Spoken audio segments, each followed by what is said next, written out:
I am deeply aware of this great inheritance and of the duties and heavy responsibilities of sovereignty.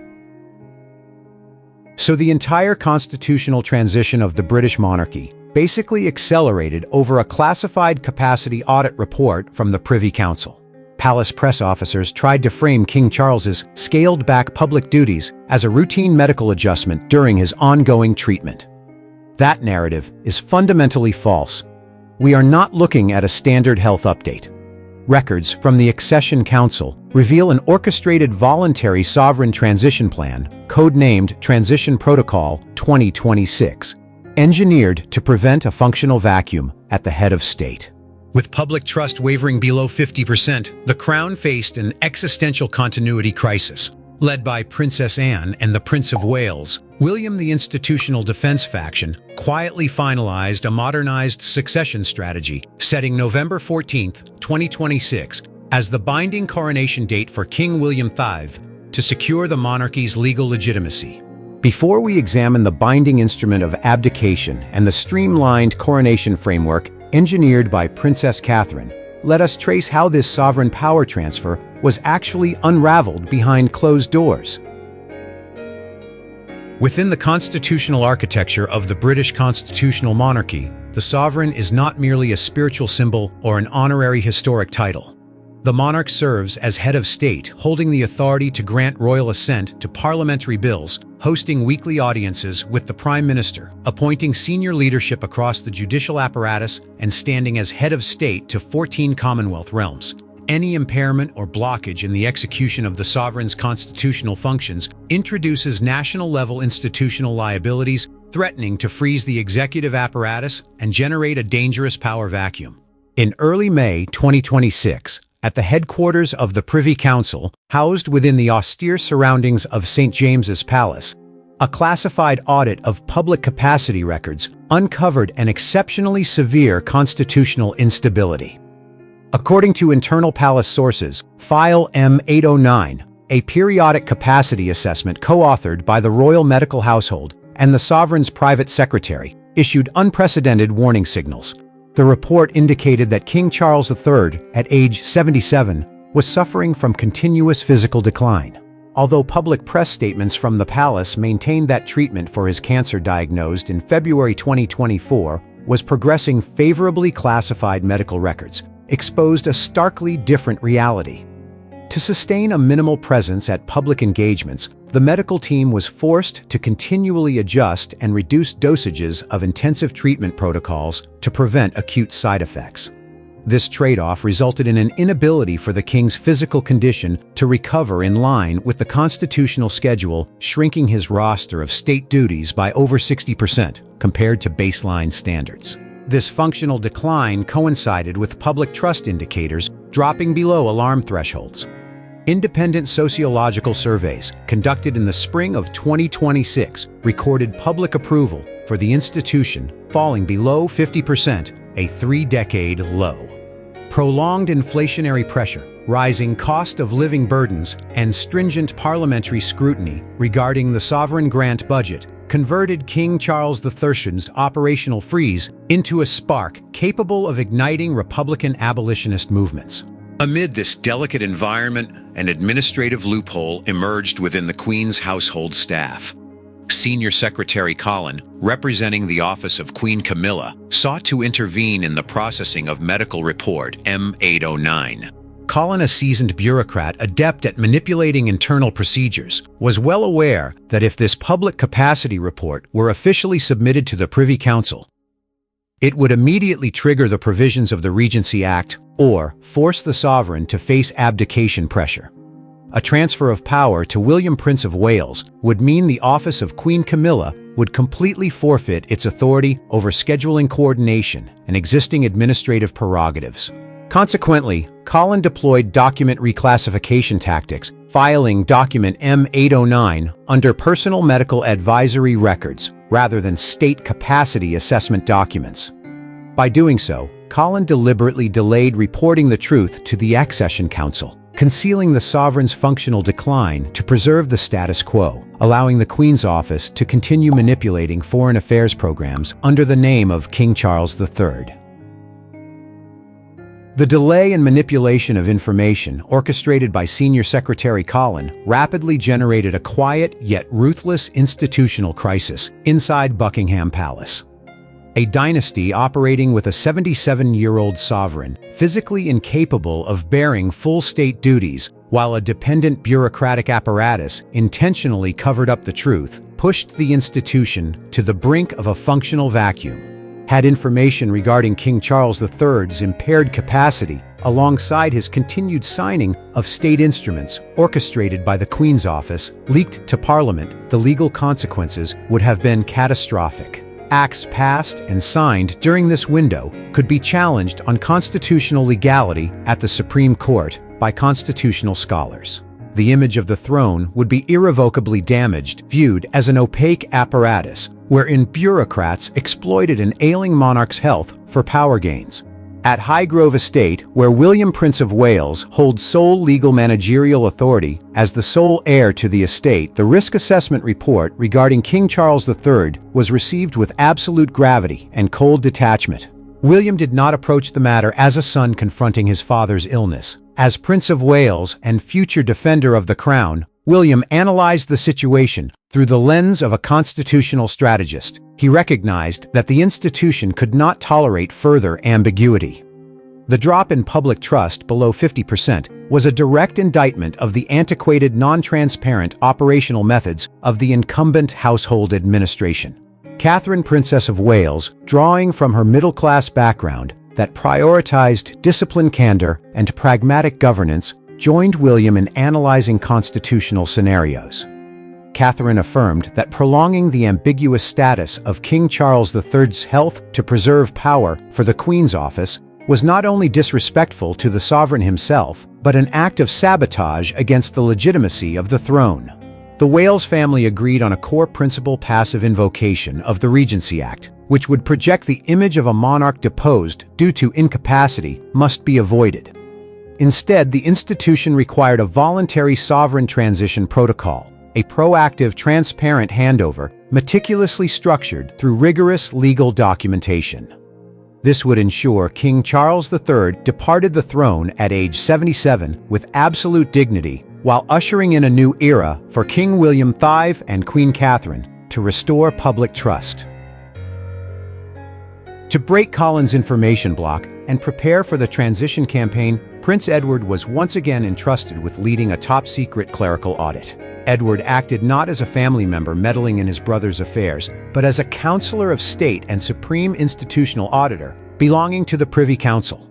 Inside the Constitutional Archives room, located in the basement of St. James's Palace, surrounded by fireproof steel cabinets housing edicts dating back to King George VI, Prince Edward initiated his review of the paper trail. Under cold white LED lighting, he meticulously inspected every communication memorandum between the sovereign's private office, the Ministry of Justice, and 10 Downing Street. Sources close to the royal family reportedly confirmed that after 72 hours of continuous review covering schedule allocation data and medical logs, Edward uncovered the draft of a suppressed top-secret document, the Transition Protocol 2026. This project file, originally drafted by senior constitutional advisors in mid-2025, when King Charles III's illness developed complications, had been frozen due to Senior Secretary Colin's intervention. The protocol detailed step-by-step legal procedures for a voluntary abdication, from issuing confidential notifications to the Prime Minister and Commonwealth Prime Ministers, to convening the Accession Council, executing the handover of the sovereign's red wax seals, and drafting the Proclamation of Succession. Edward's discovery exposed the full reality. King Charles III, during moments of mental clarity, had been acutely aware of his physical limitations at age 77, and had approved the transition plan in principle. However, Colin and the bureaucracy at Clarence House had deliberately exploited the king's periods of physical decline to stall the formal execution of the 2026 protocol to extend their administrative power.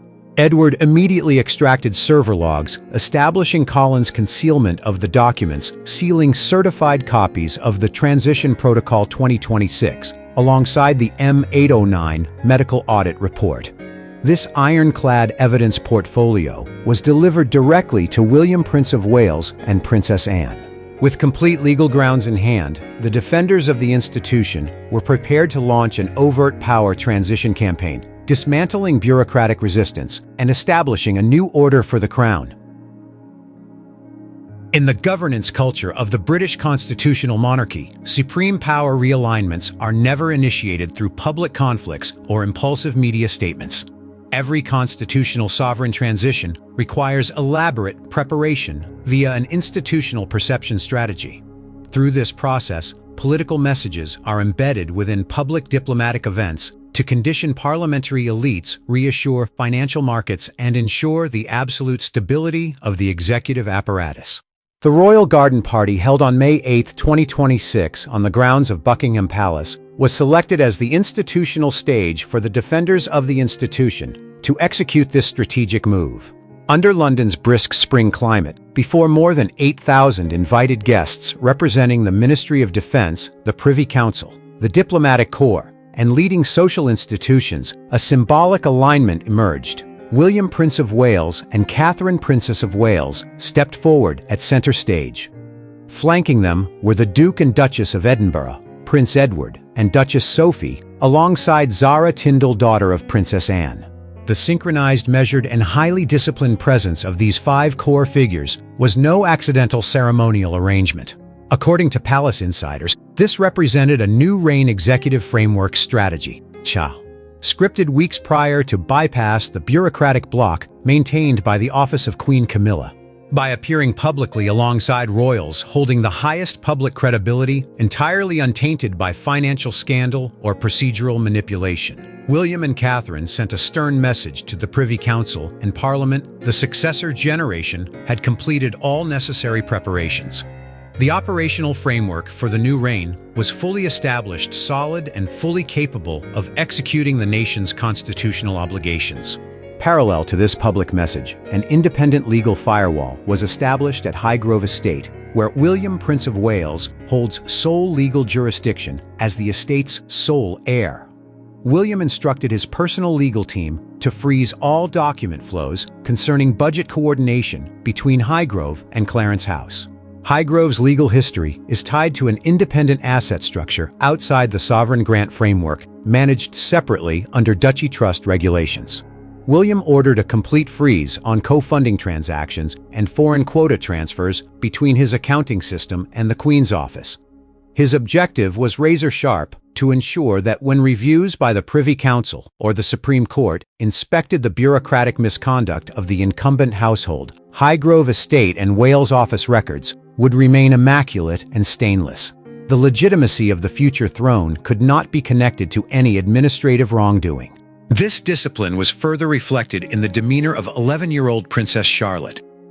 At accompanying diplomatic engagements, the young princess stood alongside her parents with flawless composure. Charlotte controlled every angle, curtsy, and posture before hundreds of camera lenses without displaying exhaustion or personal emotion. Raised in a household that emphasized work ethic and public responsibility, Catherine instilled a strict sense of duty in her children. The Wales family maintained transparent financial records, eschewing off-the-books funds or demands for extra legal privileges. The composure of the 11-year-old princess and Catherine's pragmatic foundation created a ruthless counterweight to Senior Secretary Collins' bureaucratic maneuvers. The events of May 8, 2026 generated an immediate positive response across Westminster. Analytical reports from Downing Street noted that the image of a young, transparent leadership team relieved lingering concerns over the functional freeze of the throne, leaving Collins' administrative apparatus completely isolated. Simultaneously with shaping the public leadership framework, an equally critical financial and constitutional battlefield was quietly deployed by Catherine, Princess of Wales, behind the stone walls of Kensington Palace. Recognizing that a core driver of public trust, falling below 50%, was voter resentment over high operational costs during a prolonged inflationary period, Catherine spearheaded the drafting of a revolutionary logistical framework, the Coronation Logistics Modernization Blueprint. Supported by independent audit experts and constitutional advisors from the Privy Council, Catherine personally authored the 145-page dossier. Approaching the coronation through the lens of public governance rather than feudal privilege, she focused on budget optimization and strict accountability to taxpayers.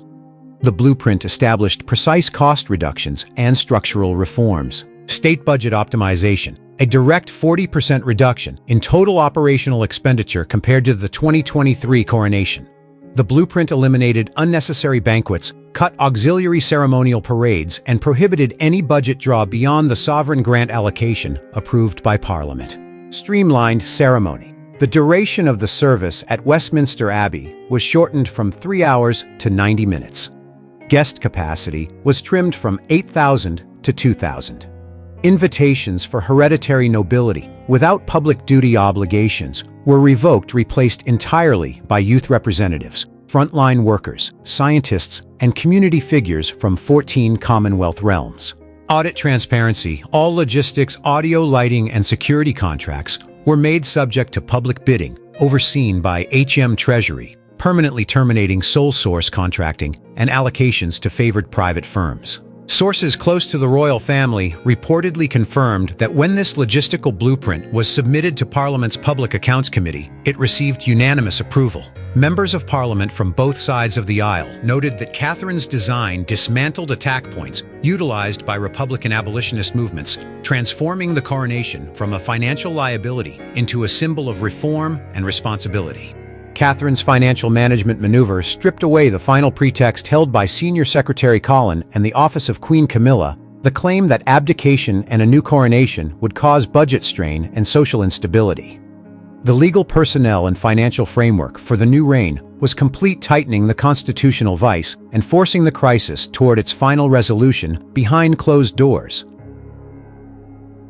The moment deciding the continuity of the crown unfolded within the historic surroundings of the Privy Council chamber at Windsor Castle. The room, with its thick stone walls, 17th-century royal portraits, and massive oak conference table, was submerged in silence. No press presence, heavy security, or standard secretarial staff were permitted. The closed session gathered key figures holding the fate of the institution: King Charles III, William, Prince of Wales, Prince Edward, Queen Camilla, and Senior Secretary Colin, chaired by Princess Anne, as Senior Counselor of State from the Privy Council. The only audible sounds were the slow ticking of an antique pendulum clock, the slight friction of a glass base against felt, and the rustle of constitutional dossiers. Princess Anne stood at the head of the table. She opened a red wax-sealed dossier, retrieved 2 documents, laid them on the oak surface, and slid them toward King Charles III and Queen Camilla. The first document was Medical Audit Report M809, complete with server logs extracted by Prince Edward, exposing Senior Secretary Colin's deliberate concealment of the public capacity assessment. The second document was the original Instrument of Abdication, attached to the Transition Protocol 2026. Princess Anne spoke in a cold tone, carrying the weight of an unchallengeable constitutional ruling. The Privy Council Audit Report demonstrates that the Queen's Household Administration committed a severe violation of official reporting regulations, deliberately concealing the sovereign's functional impairment to impede succession. This act constitutes administrative disobedience against the survival of the institution. Colin turned pale, his hands unable to touch the dossier. Server trace codes printed at the bottom of the document confirmed he had read and suppressed Medical Report M809. The bureaucratic maneuvers aimed at prolonging his authority collapsed against the evidence assembled by Edward. This formed the silent plot twist of the institutional case. By suppressing Medical Report M809 to prevent abdication, Colin had trapped himself in the crime of obstructing state continuity. Under constitutional law, concealing the sovereign's functional decline to maintain administrative power for the Queen's household constituted a grave violation of the Succession Act. The bureaucratic mechanism used to preserve power transformed into an indictment compelling King Charles III to take decisive action to protect his honor and the throne. King Charles III, at age 77, reviewed the medical report and audit dossier. Recognizing his historical responsibility, he understood his tenure was complete. Prolonging the ambiguity would only damage the crown he had served throughout his life. The king uncapped his fountain pen and signed the Instrument of Abdication. The pen moving across the parchment was clearly audible in the silent room. Directly below the sovereign's signature, Princess Anne and William, Prince of Wales, signed as attesting Counselor of State and constitutional heir. The document established that the voluntary abdication of King Charles III would proceed under standard protocols, fixing November 14, 2026, as the coronation date for King William V and Queen Catherine at Westminster Abbey. The ruling at Windsor Castle was executed with administrative precision at Buckingham Palace the following Monday morning. Senior Secretary Colin received an immediate dismissal order from the Privy Council, and his system access was permanently revoked. Forced to sign a non-disclosure order carrying strict financial and legal penalties, he was escorted off the premises by internal security via a rear exit. His career ended without an official announcement or public acknowledgement. For the office of Queen Camilla, a new governance regime was implemented. The independent administrative apparatus of the Queen's household was dissolved and merged into a consolidated coordination office supervised by the Prince of Wales. All authority to intervene in the royal schedule or budget reviews was revoked. At precisely 10 Savoir AM, Buckingham Palace and 10 Downing Street simultaneously issued an official press release regarding the Transition Protocol 2026. The announcement of a proactive, transparent sovereign transition, coupled with the streamlined coronation blueprint developed by Princess Catherine, generated an immediate global response. Public approval for the royal family rose from under 50% to 78% within 48 hours. Political leaders, international media, and the public commented on the governance and sense of responsibility demonstrated by King William V and Queen Catherine. Observers noted that behind the transition lay the calculated decisions required to preserve the institutional framework. As the Instrument of Abdication bearing the red wax seal was deposited into the top-secret vault at St. James's Palace for permanent retention, 11-year-old Princess Charlotte walked alongside her parents through the marble corridor of Windsor Castle. Observing the velvet trays holding the newly signed constitutional instruments, Princess Charlotte watched her father, the future King William V, and her mother. She had witnessed an institutional process that the crown is not a personal possession, to be held indefinitely, but a national obligation. When required, the continuity and standing of the throne demand a transfer, executed through formal instruments, strict adherence to law, and unwavering commitment to the institution. A new dynastic order had been established, modern, transparent, and structured for the future of the United Kingdom. Standing before this historical turning point was proactively activating the abdication process through audit findings and constitutional decrees, a calculated decision to restore public trust or a measure that compromised the dignity of an ailing monarch. In a sea of videos, I am so glad YouTube managed to bring this one to you. We pour a tremendous amount of care into researching every single detail of these royal histories. I know using a TV remote takes a little extra time, but your like and subscription are the ultimate motivation for our team to keep creating careful, high-quality stories for your screen. Thank you so much for your support.